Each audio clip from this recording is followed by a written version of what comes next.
ఈ దావీదు యుద్ధం చేసేవాడు ఎదురుగా కనబడతాడు అనుకుంటే ఆడు యుద్ధం చేయడానికి వచ్చినట్టు లేడు, కుక్కర్లో తరవడానికి వచ్చినట్టు ఉన్నాడు. ఎరా నేను కుక్కనా, కర్ర తీసుకొచ్చావు, చేతులు రాళ్ళు వేసుకొచ్చావు, కుక్క మీదకి వచ్చినట్టుగా వచ్చావు ఏంటిరా?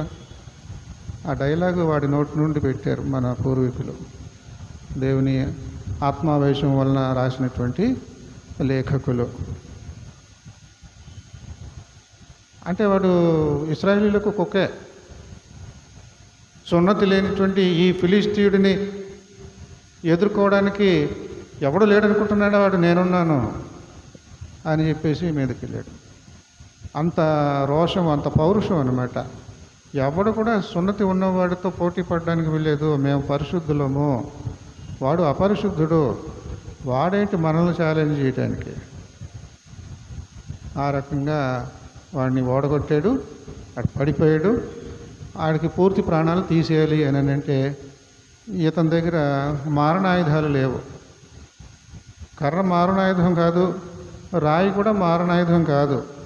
గొర్రెల్ని కాసేటువంటి టైంలో గొర్రెలు అలా దూరంగా చెదిరిపోతూ ఉంటే గిరగిర తిప్పి వాటికి తగిలేలాగా కొడతారు. అప్పుడు వాటికి బుద్ధి వస్తుంది, అబ్బో నేను బయటకు వచ్చేసాను, మంద నుండి బయటకు వచ్చేసానని బుద్ధి వచ్చి మళ్ళీ మందలోకి చేరతాయి.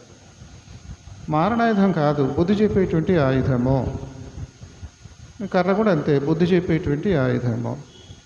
మరి నా ఎదురుగా నిలబడ్డవాడు మారణాయుధంతో రావాలి, ఖడ్గంతో, కత్తితో రావాలి, కుక్కలు కొట్టడానికి తరవడానికి వచ్చినట్టు వస్తున్నాడు వీడు. కాబట్టి దావీదుకి ఉన్నటువంటి విశేషం భక్తితో కూడుకున్నటువంటి ఎదుర్కోలు. ఈ నేపథ్యం అంతా వాళ్ళకి తెలుసు, వీళ్ళకి తెలుసు. మనల్ని వాళ్ళు కుక్కలు అంటారు. ఆ నేపథ్యం ఉండబట్టి క్రీస్తు ప్రభు వారు కూడా అలాంటి డైలాగ్ వేస్తున్నాడు.